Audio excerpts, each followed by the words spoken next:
Welcome to the real journey of the entrepreneur. The journey of any entrepreneur begins with a decision, then writing down your vision, then the execution of that vision. It is not for the faint of heart. It is for those who understand how powerful your mind is and that you can truly create the life that you deserve.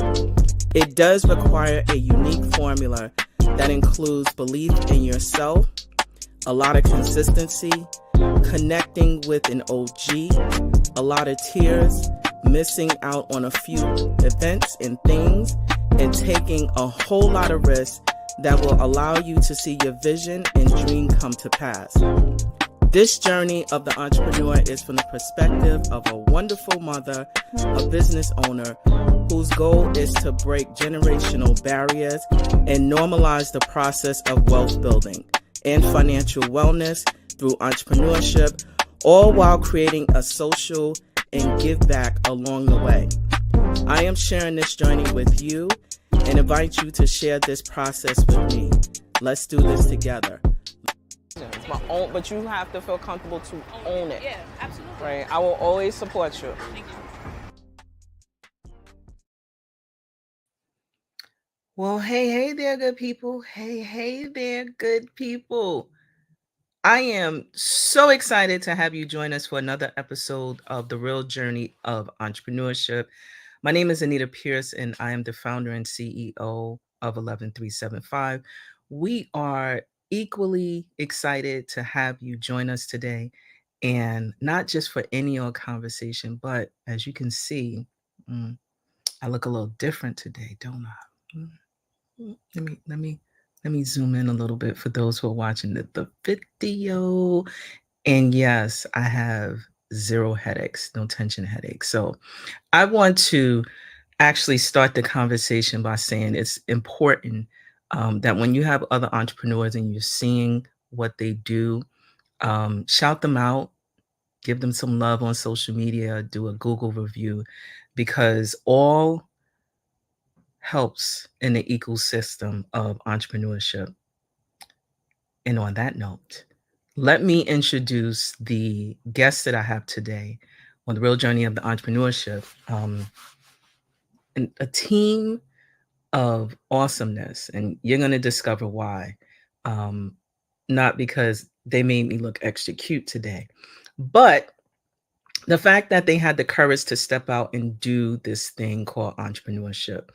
Founded in 2019, Vontelle is a force to reckon with in making sure that they satisfy the demand for better fitting eyewear, stylish and better fitting, vibrant, fashion forward eyewear. And I want to just say that it's really awesome because this is something that is beneficial to all, helps us to see better, help us to look good, and also to create a style like no other. But I'm sure you don't want to see more of me. Let's bring on the dynamic duo, Tracy Green and Nancey Harris. Hey, good day to you both. I am super excited to have you here. Welcome to the real journey of the entrepreneurship. I have the two co-founders who are behind this amazing look today. Hello. Hello. We are excited. Thank you for having us. So let's get started, right? So Nancey, Tracy, it is so awesome to have you here and welcome to the show. I really want to unpack, just start by, the obvious. How did you get started, in eyewear? Did you have the knowledge to do this? Where did all this come from? And thank you for making me look amazing today. You look amazing. Yes. I'll start off because I lost a pair of glasses. And you know how it hurts when you lose a pair of glasses because we know how expensive they are. And I need my glasses for everything. I've been wearing the glasses since a kid. And I went to look for a replacement pair and all the glasses looked the same. But most importantly, they all were too tight. I have chubby cheeks and I always have indentations on my cheeks. Even with the high-end glasses, they still were kind of tight. And then my son needed glasses and they didn't fit his head properly. The temples weren't long enough. The temple meaning the arm. And I was just frustrated. And what do you do when you're frustrated? You call your best friend. So me and Nancey met at Morgan State. So I would call her about everything. I'm upset about this. He made me mad for that. My boss said this. I lost my glasses. You know, you just complain. And Nancey was like, I lost a pair of glasses too. But then Nancey went a step further. I just complained. But then Nancey booked for us to go to Paris. And then now we're sitting in front of you. I don't know how it happened, but that's how. That's some kind of magic. Yeah. So like Tracy said, she called to complain. I had lost my glasses. And I remember this day as clear as ever. We were sitting in the car and she said, I looked in my purse. I traced my steps. I went back into the house. I couldn't find them. She was really upset about the loss of these glasses. And I remember them. And she had just gotten them like maybe that February. And here we were talking about this in June. So I was like, you know what? I lost my glasses. I thought they were pretty dope. But in addition to them not fitting, the only thing about them that was really dope was the shape. And I really liked that shape. And I was like, but what if we do some glasses that had some flair to it, that had some culture? And in the car, we started going online. We were looking on our phones to see glasses that had African print, any type of print. We were looking for African, Latin, Indian, Asian. We were looking for beautiful prints. We came across glasses that had prints, but they were cloth. They had cloth wrapped around them. So you could not put your prescription in the glasses. Now, what are glasses if you can't work with the fashion, the function, and the fit?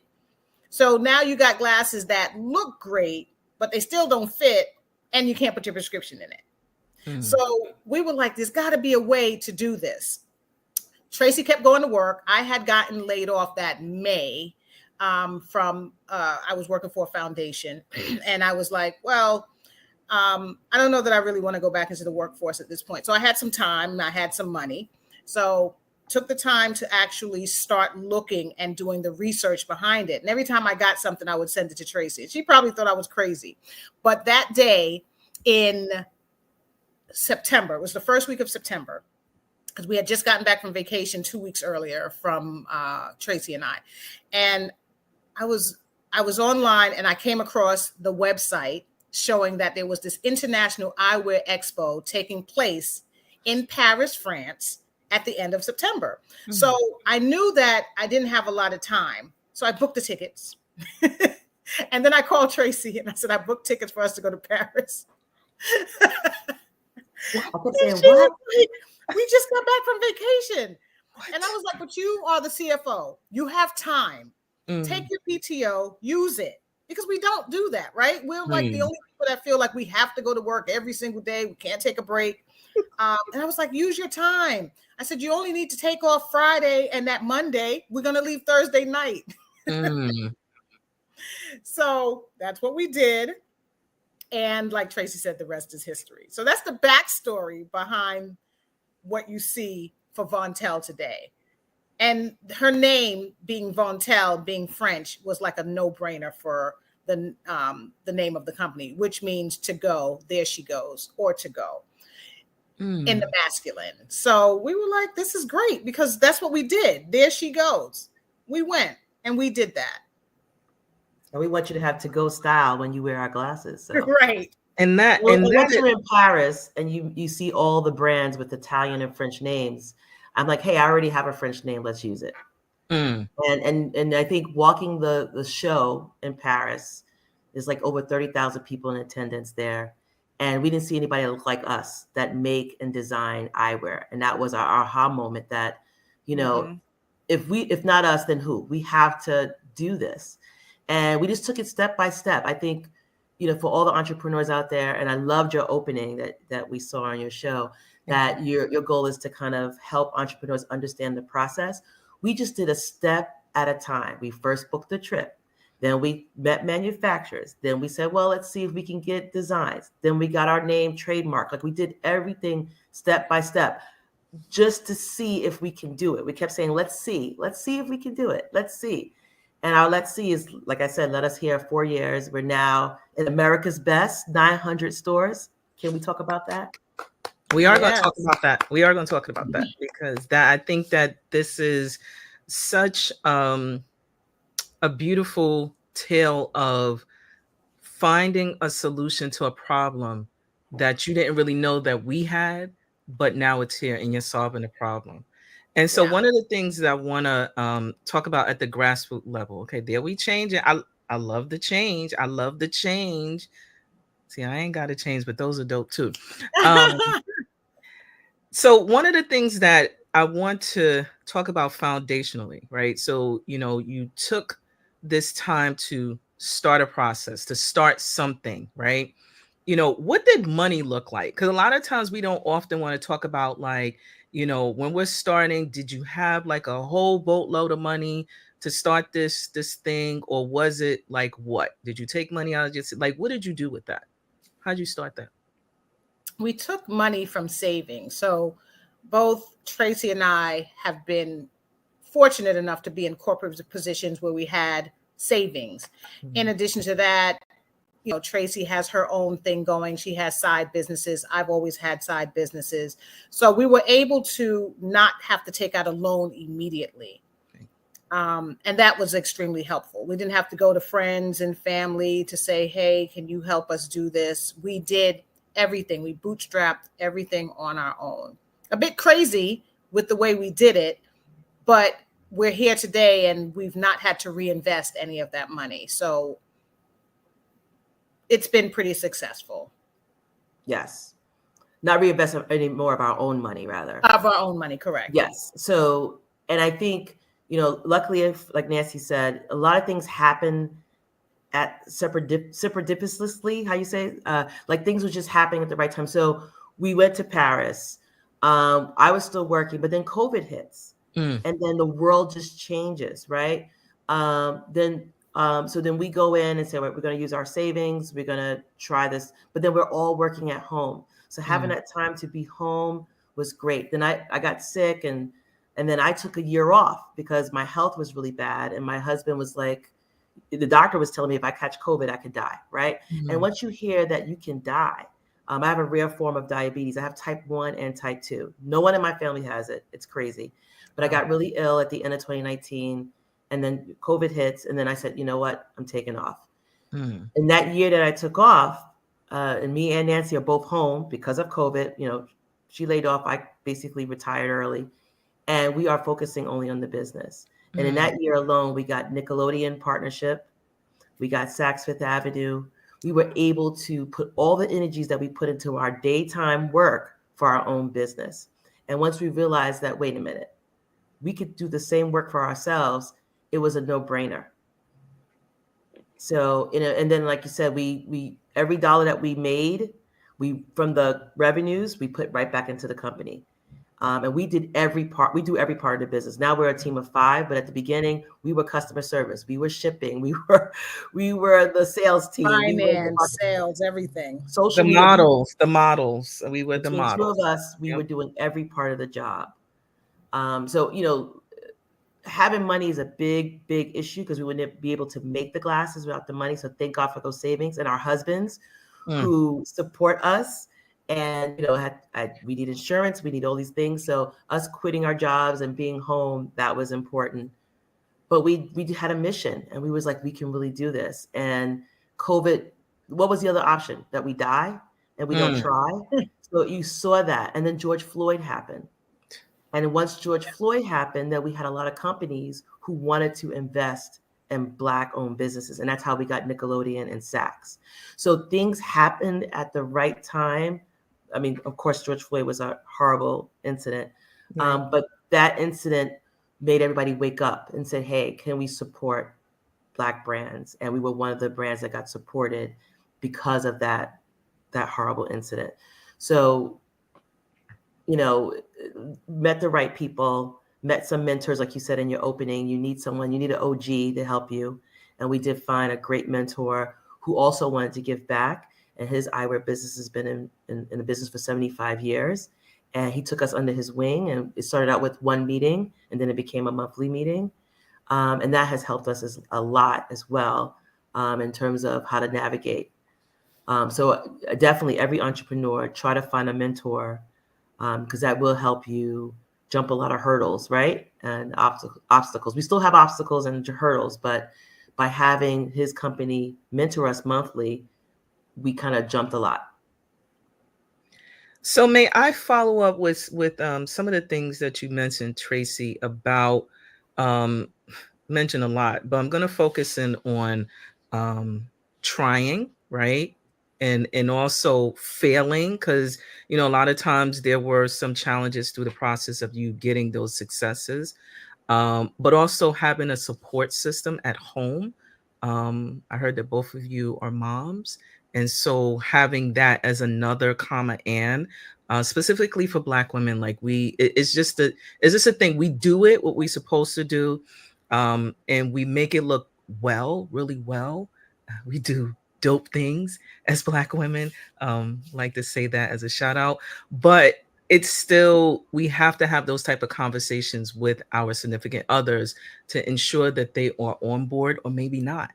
And then, what I also heard you mention is your OG, or mentor that provided you with a platform to get into, certain spaces or to have conversations. Now, what I want to also add is the additional work, right?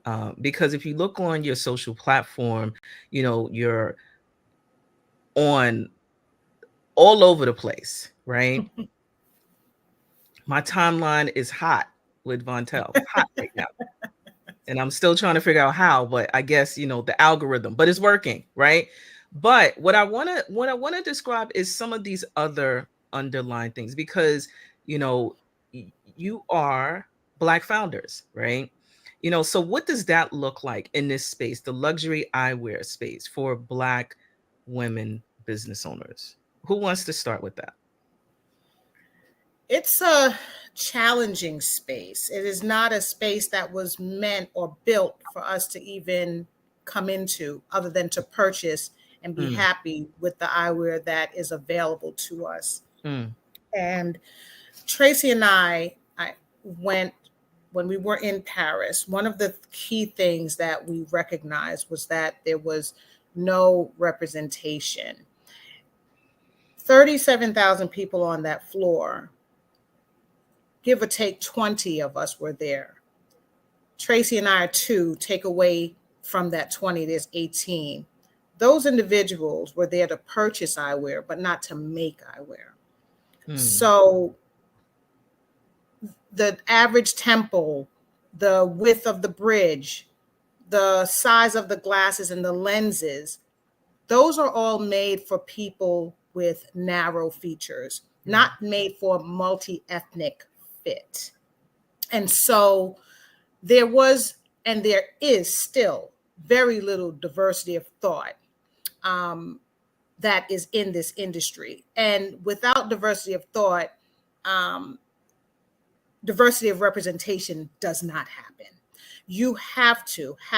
It requires different point of views, different life experiences, working together in collaboration to bring forth an effort like this.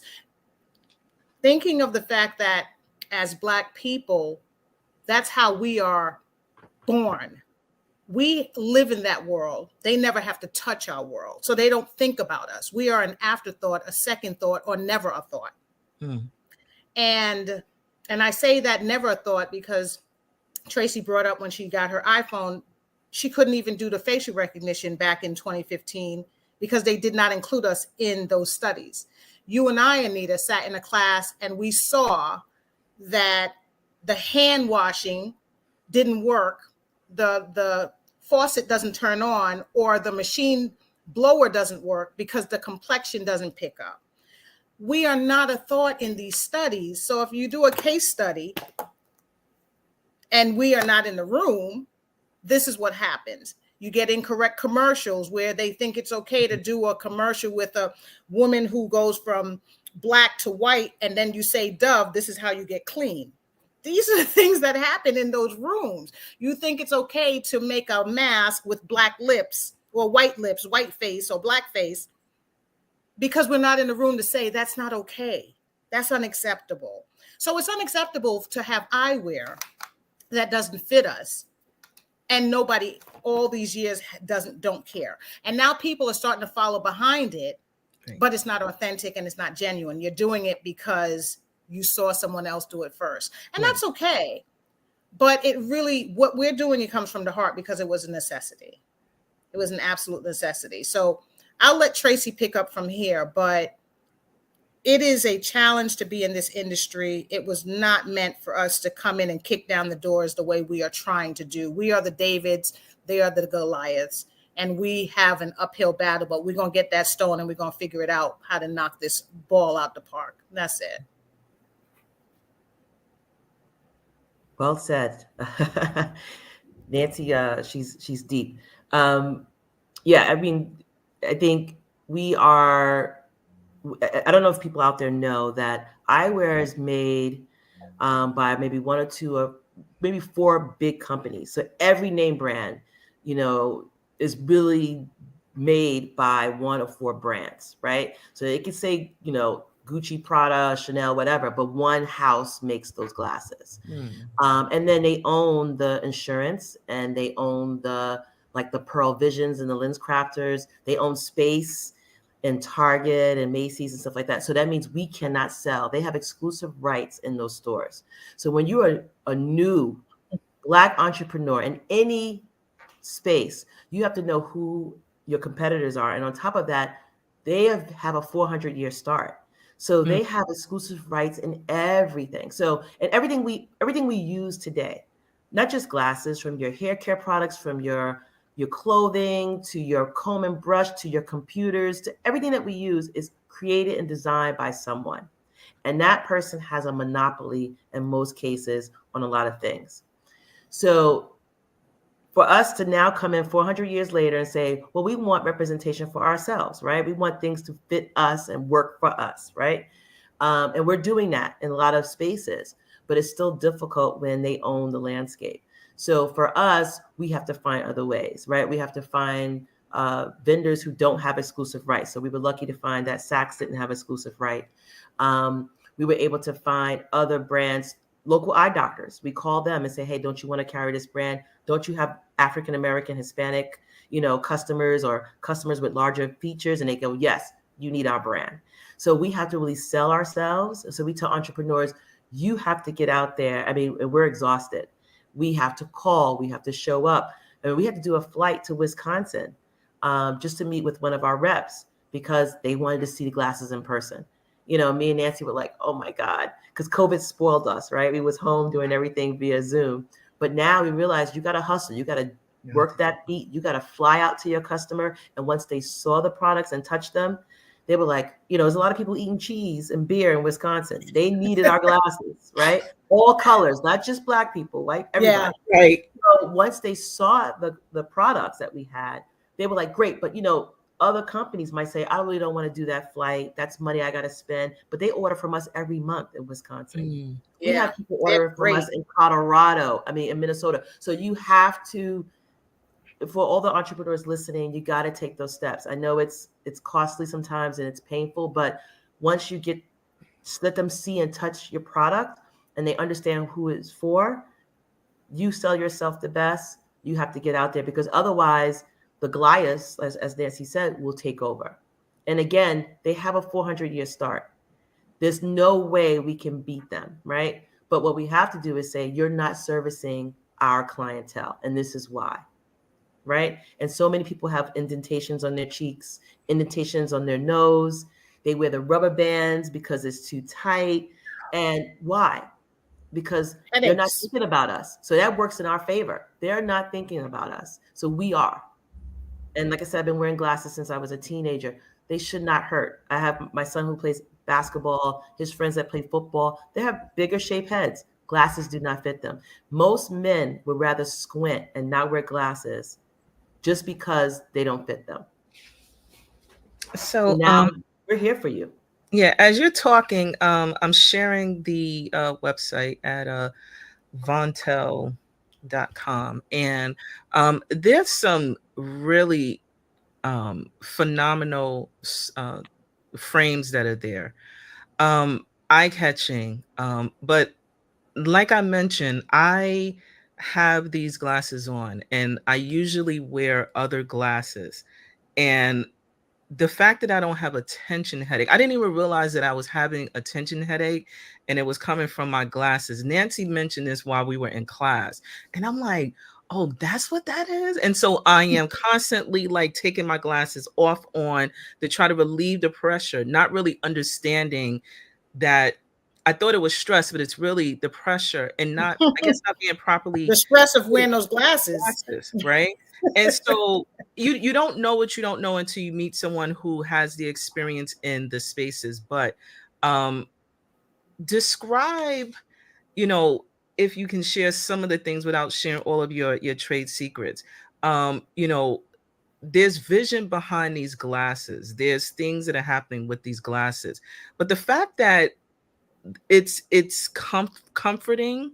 Did you know that you needed comfort, or did it come out of pain? I know you lost glasses, but was it the pain that was like, yeah, I'm gonna do this as well? Because I'm that's another Definitely. curious Yeah. question. Definitely. Yeah. Like I said early on, the glasses that when I went to look for replacements for those that I lost, everything was too tight. They were pressing on my cheeks. And that's why I was so upset and complained to Nancey. Not only did I lost them, but all the glasses were too tight. I'm like, is everyone making glasses for only small people? Like, we have different shaped faces. So that was really the catalyst. And then like Nancey added, like, well, why can't we make them cultural and beautiful too? So the collaboration of the size and then, like doing beautiful colors. Like we just did a nice collaboration with 50th Hip Hop, and you can actually see the graffiti on these glasses. I mean, we wanted to represent our culture, and it was important to do both. And to Tracy's point, I looked at my mom because I never realized that the glasses, see, I only need glasses for distance. So I don't wear mine all day. So I would not get headaches because I'd only wear them when I drove or when I needed to see something far, when we're in class, something like that. But then I looked at my mom, who does need them all day. And she has these 2 permanent indentations here in the center of her nose. And there's no cure for that at this point at 80 years old. How do you remove marks that were caused from 40 years of wearing? They're there. They're not going anywhere. I don't care if she uses blemish cream. She can scrub as much as she wants. That is there for the rest of her life. So that really bothered me because when Tracy brought up that point, I was like, oh, wow, didn't realize it, that the glasses were too short. I did realize about the bridge, but again, because I only wore them temporarily, the pinch was, temporary. I was like, okay, yeah, I'm going to take them off shortly, not realizing it. But it bothered me. And I said, wow, we have to make some adjustments here. We have to fix this. And we know that invention comes from necessity. Definitely. And you have to realize that, and now that we're in this business and part of the things that we when we first started, we only wanted to do glasses. And then we gave my mom a pair, and her prescription to put in cost $500 just for the prescription. And I said, our community cannot afford this. This is crazy. And me and Nancey, and I worked in healthcare. So we scoured and we found a lab to do more affordable prescriptions. Because that's another reason why you get upset. Not only that you lost your glasses, but you spent so much money on a prescription and then now you lost it. So we're able to do progressives at $110 and single vision at $85. And again, that was important for me because, again, it's a medical necessity. I need my glasses to see. If I take these off, I won't be able to see you. So it's important that we also added the prescription aspect. And again, finding, scouring, trying to find somebody to work with us at affordable prices so you don't have to mark it up so much that that you're charging someone $500 just for medicine that they need to see in their eyes. That's what it is. It's medicine. They don't treat eyewear and dental the same way they treat every other disease, like diabetes and stuff like that. But we got to work harder to make sure that eyewear is treated the same because it's a medical necessity. Yeah. So we did a lot of work, and to talk about the pitfalls, the first designs that we got, they look horrible. I cried. I said to Nancey, forget it, we're not doing it. Because we know we wanted the patterns on the glasses and we wanted to look a certain way, but and then we had a couple manufacturers. And just for entrepreneurs, don't give up, because we had we started out with 10 manufacturers. Half of them didn't believe us, I think, because we were Black and women. The other ones didn't really understand what we wanted to do, because we were the first ones to really put patterns the way we put our African patterns on glasses. And then when we got down to the top 2 or 3, one was trying to overcharge us. And we was like, that's not the right price. You're overcharging for no reason. So one manufacturer, I mean, we didn't like it. It looked horrible. And Nancey was like, go back, do it again. And by the second round, he got it. But originally I was ready to stop. I didn't even want to keep going. I was like, we can't do it. So it is trial and error. You gotta just keep pushing. Yeah. So let's dig into that, right? We're in New York. Let's talk about this weather that can have like severe impact on our motivation, right? You're in America's best right now. Congratulations, right? That is not anything to take lightly. And I want to say this.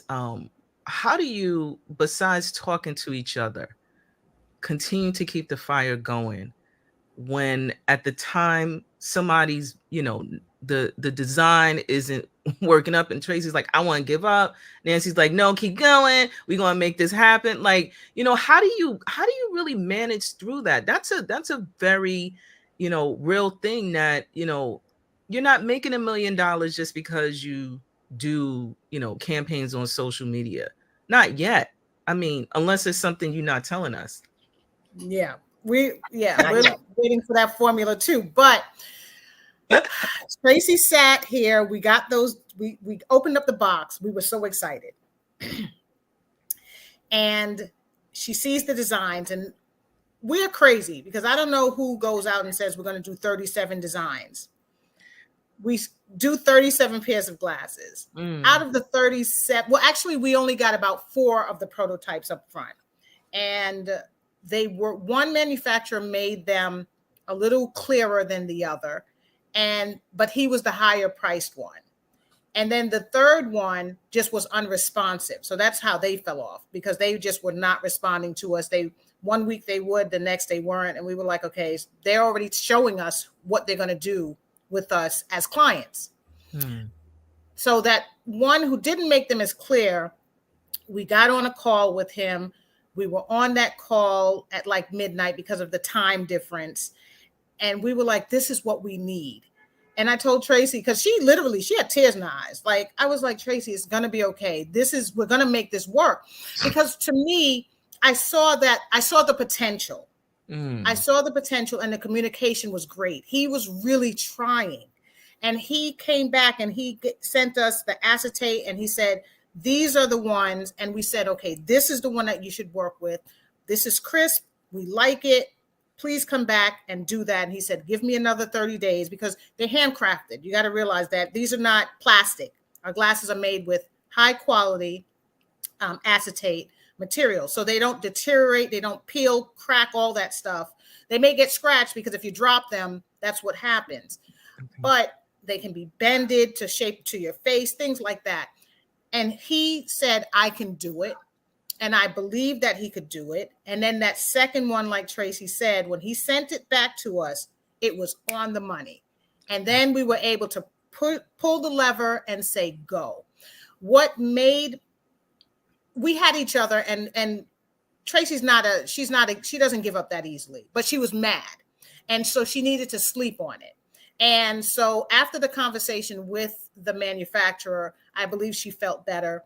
My husband, he was in on this from day one. And when he saw even the ones that didn't look that great, he was like, you know what? These are going to be dope when you guys get this done right. He was gung-ho because we took from his collection. He had like 40 pair glasses that were all designers from, I'm not going to go into all the name brands, but all the top name brands that you can think of. He had the cases, he had everything, the cleaning cloth. So we knew what presentation should look like. And we wanted that presentation to even up the ante on that. Right. So we had people around us, including Tracy's husband, who all rallied behind this idea of what we were going to do. So her tears just for that moment were temporary. I've been with Tracy for over 30 years as friends. I know how she is.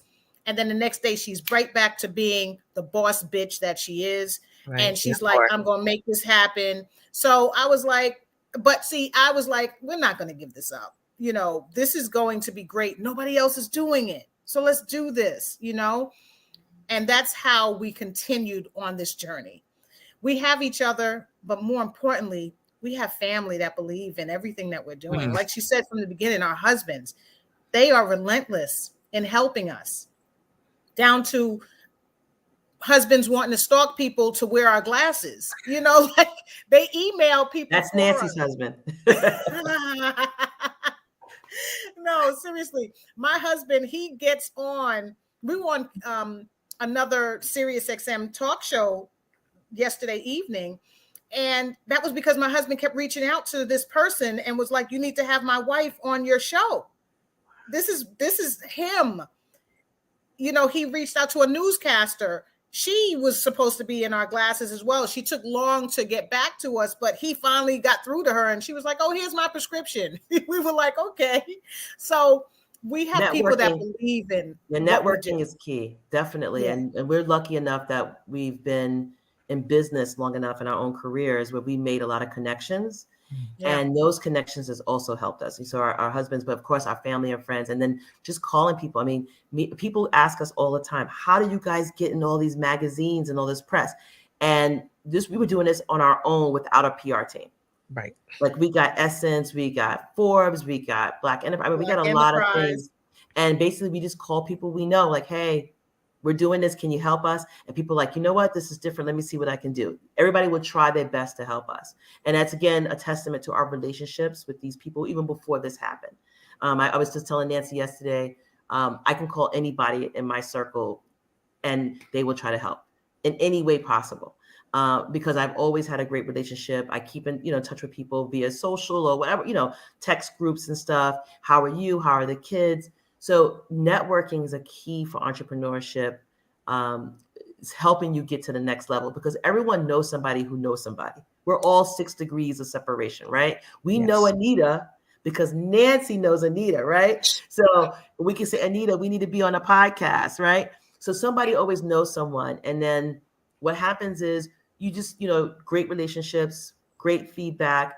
You assist them if they need help and vice versa. And I think you have to remember that because, we all have a network of people who work for different places. And we just say, hey, can you just post a picture in the glasses? Can you get these to this person? I mean, we have a pair of glasses that when you watch Abbott Elementary next week, the principal Ava will be wearing these glasses, Sahara Addicts. And again, that's through a network. So you have to say, hey, you know someone who knows someone who works on the show. We need to get our glasses on that show. February 7th, these will be on Abbott Elementary. So I have a couple of follow-up questions about the power of the ask in your network, right? So something that you said, Tracy, that, you could pick up the phone and you could pretty much call folks within your network. So I'm going to ask you a question. What does that look like if you haven't talked to someone in like 5 years? Like literally talk to someone and you're like, you have to think through or make a list of those that or you forgot about, not necessarily forgot about, but just haven't been as active. Like, what does that conversation look like? Like, hey, I haven't, seen someone since like high school, but you're connected to them on social media as an example. Bingo. So that's the key. So I think, before the business, I would post maybe once every month or once every quarter. I never post myself, but I would, like all my friends and people I haven't seen and talked to. So I was always hey girl, congrats. So this looks Right. great. Happy birthday. Facebook does a great job at telling you when everybody's birthday is, right? Thank So God. I don't Yep. have to physically talk to you, but I was engaging with you in theory through the social media, right? So that call goes, if I'm going to text them or Facebook them or DM them or whatever the terminology, hey girl, hey guy, I need your help. And I know you can help me. Please let me know, do you want to do a call or should I text you? Immediately, what do you need? Anything you need, let me know, call me here or email me here. And I would just send the email, say, this is because people always want to help. And when you ask someone for their help and you give them props, hey, I know you're the guru. You're my man. You're my girl. I know you know these people. How can you help me? I need help. And that's how it goes. And I just start with that. And again, my relationship with these people was always, I'm always bubbly and fun and I'm always good, right? So I never was a negative person ever, really. So I always had a great relationship. You know, you'll be my best friend forever. And then I'll email you one day, like, Anita, I need help. You're the best. I know you know these people. That makes you feel good and people want to help. And then before you know it, they're like, I got you.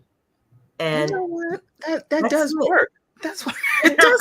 You gotta make I like people think feel about it, I'm good. like, yeah, it does. It does. It works. does. And it doesn't Yeah. have to be you talk to them every day. It can be 5 years. Right. You know, you ask about their kids. I see, oh my God, your kids are growing so big. They look great. I need your help. And, you know, but it works vice versa. I mean, I have people reach out to me all the time for jobs, for things. Hey, my daughter's looking, she just graduated. I got you.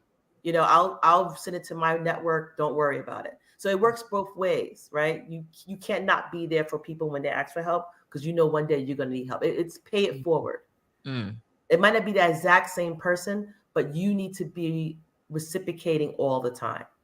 And I do that 24/7. I take even if it takes 5 minutes, I will say, hey, text me. I'll reach out to my friends. I don't know what's going to happen, but I'll try to help. And that's all you want. And I think when you do that, people do it for you. It just works. Wow. So it also helps to be genuine, which we both are. Because, you know, if you're an opportunistic person, those things won't work because they'll see right through it. And I think that's key. So in other words, entrepreneurs, don't be selfish. Don't be selfish. Do Be not. willing to provide, you know, and just think about long-term relationship. Unless you're selling your business the next day, just think about what it looks like in the long term for you. You never know when you will need or when you'll be needed in this space, specifically in business. It is so different when you work for yourself and you're creating something. It is so different. I think I spend probably about, well, after our class, Nancey, at least 2 hours a day, you know, either doing emails or doing some sort of 15-minute virtual meeting or in person when I can, because those relationships and keep maintaining them is really critical. You don't really understand until I understand it, but you understand it more when as you're in business with yourself. So, I do want to say this for the holidays, Father's Day, Mother's Day, Christmas, birthdays. Every year I have about 120 people that I keep in rotation that I say happy birthday, happy Father's Day, happy Mother's Day, Merry Christmas, Happy New Year's. So those are things. And these are people that they're in my circle, whether I've actually seen them or not for the last 5, 10 year, whatever it is, that they're constantly in rotation. So I generally don't feel too bad if I need to ask for assistance from those individuals because I've reached out to them at least once in the past, few months or something like that. Now, there may be someone every now and again that I haven't spoken to in 5 years, but even then, I look on my LinkedIn posts and I realize that I did reach out to them and say, congratulations on your new position or whatever it is. So, you know, it's really like Tracy said, your network is your net worth. Keep that in mind. Say amen to that. Amen to that. So social impact. Social impact. I heard that there is an intentional focus on keeping the cost of medicine within your glasses affordable. What other things are you all engaged in? So many. Yeah. Because I was in When? healthcare for so long, I worked at a lot of your New York City hospitals, and a lot of families go into shelters. And one of the first things they lose is their eyewear and or their dentures, their teeth. So we partnered with WIN. It's called Women in Need. They have over 14 shelters in New York City, and we get glasses donated to us from other companies. We reach out to people, and we reached out to local optometrists to do the eye exams.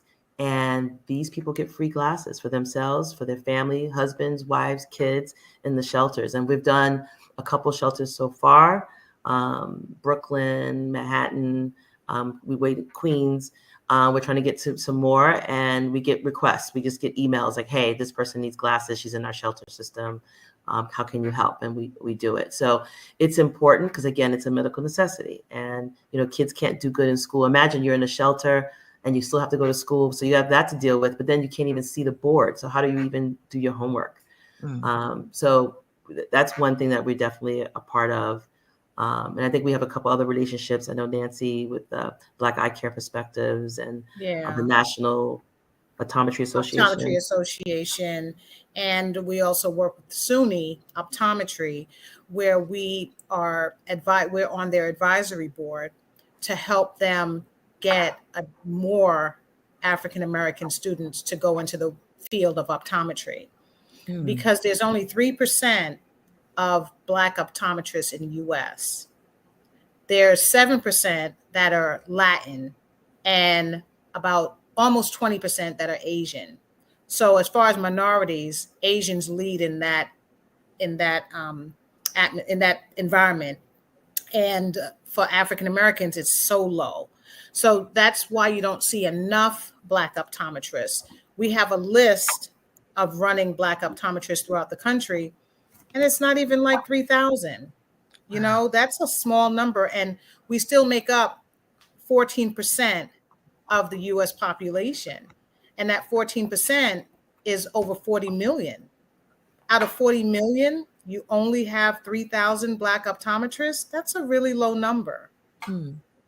I mean, and there's more. It's probably about 30,000, but there's a running list of 3,000 that make themselves known, that are part of the National Optometric Association.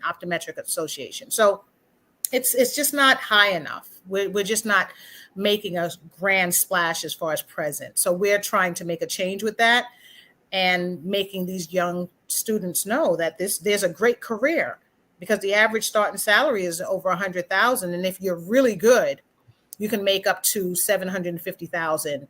And that's from selling great frames like ours, and having, being in the right community and knowing how to work your network. Practice. You have your own practice. You have your own practice. We give a percentage of proceeds to the NOA when their doctors buy our glasses, so they can help with tests for those. So African Americans can pass passing the test is tough, and it costs money to every time. $1,200. So they buy our glasses. We give a percentage of the proceeds back to them, and they use that money to fund the test price for those African Americans who need money to take the test to become optometrists. Yeah. So and we've been linking them with HBCUs. We went to Morgan State. So we have SUNY working with Morgan State first, and then hopefully we'll add on more HBCUs. And if you have a math or science or, degree that you're taking, you can actually become an optometrist. But if you don't see it, you can't be it, right? Yeah. So we don't know that this is an opportunity. Even in the colleges, we didn't have an optometry class when we was in college, right? Maybe we would have became optometrists. So it's just letting those people who are majoring in those science fields, engineering, math, science, that this is another opportunity where you can make your own, you can have your own practice. And we need more people who look like us who are optometrists. Yeah. Wow. Okay, beautiful people. And that's our social impact. That's it. Wow. So I don't want to let you go. right? But I know that because I feel like right now I'm on my living room couch and we're just having just a healthy conversation about business and also fashion, right? Let's talk about that. And also, really figuring out how to make impact, as business owners. But before we depart in this space, tips, right?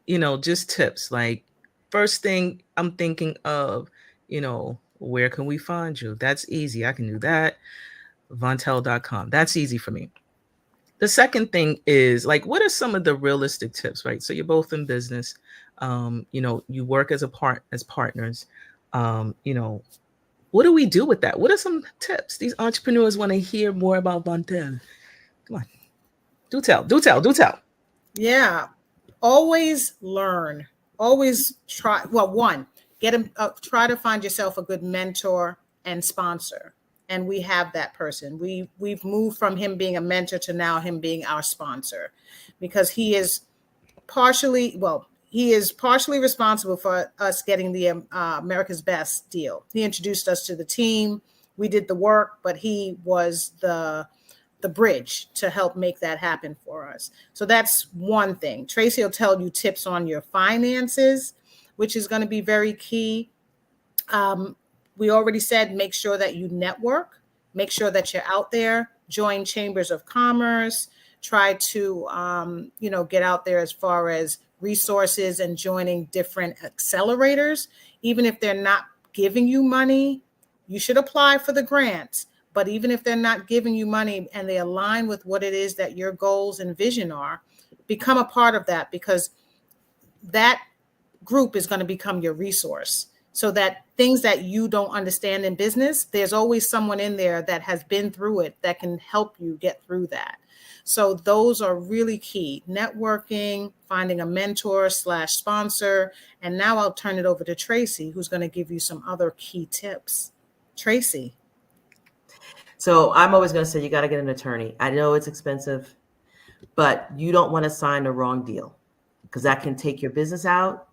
You can, all that hard work can go in a poof. So I would say first, get yourself an attorney, a really good attorney. Definitely have a business plan. Me and Nancey wrote our business plan early on. We had our financials together. We did all our research. Do your research. How much does it cost? What's the cost? What's the manufacturer cost? What's the shipping cost? It's so many things that you have to put in your business plan. So you want to make sure you lay that out.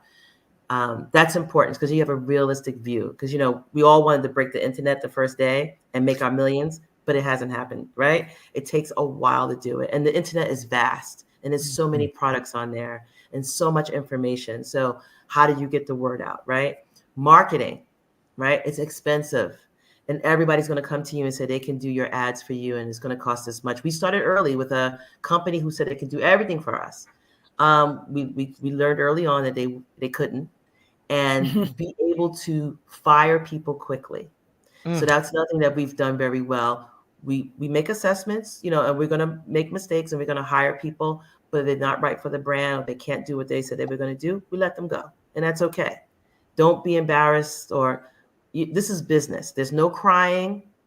I'll cry, but there's no crying in business. Your money comes first, right? So you have to be swift and fast and letting people go. So those are my tips. Attorneys, do your business plan, lay out all the costs, do your research. And, when you hire someone, really have deliverables for that person. And when they can't deliver, or they haven't delivered, and it might not be their fault. They might not be a bad person. It's just that it's not the right fit, or they don't have the expertise that they said they have. You let them go, and it's okay. And you move on till you get the next person. So that's important, because I think we keep people way too long. And I might be going personal, even in, spouses and partners and stuff. Let them go. You don't need the dead weight. When you wake up and realize this person is not helping me, let them go. It's okay. You'll find somebody else that's better. Yeah. A lot said in that one. That was a little bit extra. It was perfect. Follow the GPS, because usually it doesn't take you to the wrong place. So as we are done with this conversation, but not far from my heart, I want to say a super grateful thank you for you taking time out of your schedule to support another entrepreneur. This is, something that I really appreciate, learning from, your gifts and your talents and also the challenges that you have. It's really a learning experience. And when you can close the gap by you sharing your story, your woes, your positive wins, it helps us all. And for those who are watching this on video format, you should check it out on YouTube when it's posted. You will notice that Tracy and Nancey were changing in a number of their glasses. And I tell you, seeing them in person is you get really exciting. I saw the 50th year. Is that a part of the 50th? Yep. Yes, Oh that's yeah. 50th. It says See? hip hop on the side. How Oh my dope is that? goodness. Let me put that up. Vontelle.com. Vontelle.com. These say hip hop on the side. How dope is Yeah, that? they're beautiful glasses. See, They're absolutely stunning. And you can And we tint should them. note, You can do right, anything you you could want put with them. whatever prescription you want in them. We, like Tracy said earlier, we do single vision, we do progressives, we do blue Readers. light readers. So just definitely come and check them out. And we're very reasonable, very reasonable. They are. And so before I Oh, let and you we take FSA and HSA. Sorry. FS FSA and and HSA. okay, awesome. That's flexible spending. And don't leave lot it of on the companies- table. A lot of Yes. companies have it. Don't leave it on the table, especially Don't when leave Yeah. it on the table. You don't use it, you lose it. That's right. See, look at this. So get the video, look us up on YouTube, and you'll see what I'm talking about. They are really, but also check out Vontelle.com. But as we wrap up the show, I got these are one words. And I feel like I'm gonna bring it back home.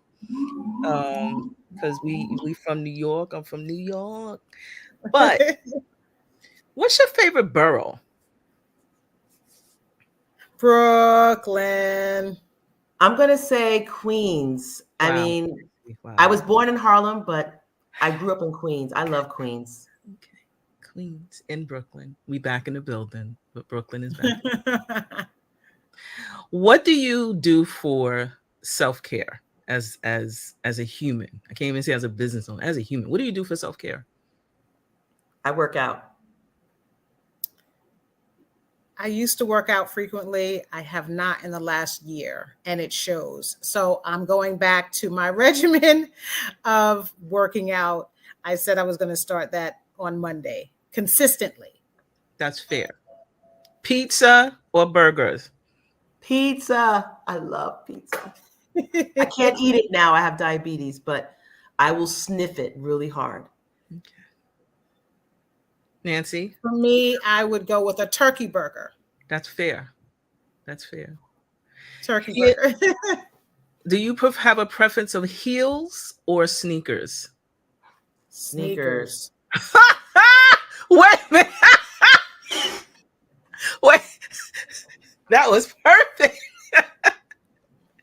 And unexpectedly beautiful. Sneakers. Yeah, we're not doing those heels no more. Yeah. Pandemic messed that up. No. Well, I bring them out every now and then, but it doesn't work. So we are wearing fashionably beautiful flats. Yeah. And my kid is in the heels though. Mm-hmm. Yeah. Mm-hmm. Yep.